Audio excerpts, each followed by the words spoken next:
Mantan Menteri Pemuda dan Olahraga, Roy Suryo, resmi melaporkan artis peran Lucky Alamsyah, LA ke Polda Metro Jaya pada Senin, tanggal 24 Mei tahun 2021.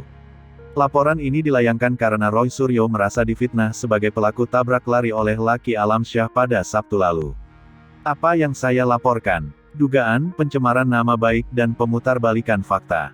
Jadi yang bersangkutan, saudara LA ini, telah mencemarkan nama baik dan memutarbalikan fakta dengan mengunggah Instastory, kata Roy Suryo saat ditemui di Polda Metro Jaya, Senin. Roy Suryo mengatakan, dia sudah menyimpan 6 tangkapan layar dan 1 video dari unggahan akun Instagram Lucky Alamsyah dan ini sudah resmi menjadi alat bukti hukum.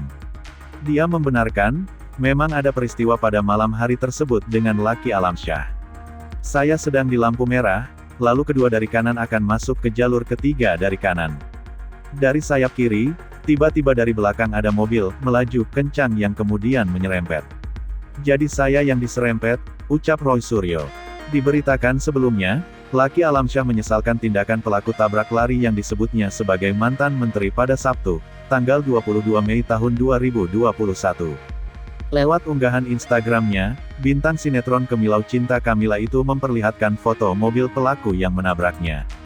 Dia juga menumpahkan kalimat kekesalan terhadap pelaku yang sudah menyerempetnya dan melarikan diri.